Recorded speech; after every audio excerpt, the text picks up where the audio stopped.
वैसे भी मैं कहूं कि अच्छी बात है कि अगर कोई जमीन की टेस्ट करना चाहता है कि जमीन की क्षमता कैसे हम बढ़ा सकते हैं अपनी, बड़ी बात है। लेकिन आज की भी तारीख में आप इलाहाबाद का अमरूद क्यों प्रसिद्ध है? क्योंकि वहां की मिट्टी के बारे में वहां के किसानों को पता रहा होगा कि इस मिट्टी पर अगर अमरूद हम लगाएंगे तो बेहतर होगा। मलियाबाद का ये आम क्यों प्रसिद्ध है? आप इसको समझ, कन्नौज और फर्रुखाबाद में आलू क्यों ज्यादा पैदा होता है? क्योंकि किसानों को कहीं ना कहीं पता है कि हमारी जमीन किस फसल को ज्यादा पैदा कर सकती है।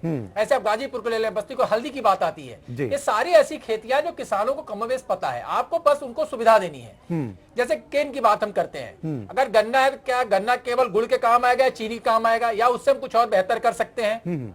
अगर फर्रुखाबाद और कन्नौज में अगर आलू बेहतर मिलता है तो आलू सड़ने के लिए छोड़ा जाएगा या उस आलू का हम इस्तेमाल किसी और काम में कर सकते हैं। तो सरकार के बिना सहभागिता से कुछ नहीं हो सकता है। किसान केवल फसल पैदा कर सकता है। ज्यादा फसल पैदा कर देता है तो उसका रेट कम हो जाता है, कम फसल पैदा करता है तो उसको लागत नहीं मिलती है। तो किसान को कैसे डायरेक्ट हम फायदा दें और किस तरीके से उसकी एक व्यवस्था सुनिश्चित करें कि अगर कोई ऐसी फसल लगाता है तो उसको हम कैसे जोड़ करके बेहतर मार्केटिंग कर सकते हो। आज प्रधानमंत्री ने जो बात कही कि फल की कीमत सस्ती है, जूस की कीमत अच्छी है, तो जूस बनाएगा कौन, जूस बेचेगा कौन? किसान तो फल पैदा कर देगा। तो इसमें कहीं ना कहीं आपको पीपीपी मॉडल पे लेके चलना पड़ेगा और सरकार को इंश्योरेंस ये करना पड़ेगा कि अगर जो आप फसल पे लगा रहे हैं उसमें आपको जायज कीमत मिलेगी। जैसे गोविंद जी ने कहा अभी कि पहले देखा गया है कि जो जितने गांधी आश्रम है उसमें अचार मिलता है, मुरब्बा मिलता है, लेकिन आज की तारीख में पतंजलि की मार्केटिंग ज्यादा है क्योंकि हर टीवी चैनल पर बाकी जगह ऐड आ रहा है।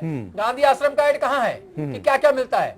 एक समय में ये मान लिया गया था कि गांधी आश्रम मतलब नेताओं का घर, कि जिनको जो उनको कपड़ा पहनना हो गांधी आश्रम चले जाए। कुछ पुराने लोग थे जो खादी पहना करते थे, वहीं से अचार लिया, वहीं से अपना वो धोती लिया, वहीं से कुर्ता लिया। तो आपको ब्रांडिंग करनी पड़ेगी, बिना ब्रांडिंग के कुछ बिकता नहीं है। और जब आम आदमी को एक चीज पता चल जाती है कि यहाँ पे क्वालिटी अच्छी है और बेहतर उसको चीजें मिल सकती है तो आम आदमी भी खरीदना चाहता है। लेकिन पहले बताएं तो आप उसे, किसान तैयार कर देगा, अच्छी चीज तैयार कर देगा, लेकिन बेचना उसके हाथ में नहीं। बेचने के लिए आपको किसी न किसी ऐसे कंपनी को इन्वॉल्व करना पड़ेगा जो सीधे तौर पर उसको लाभ दे सके।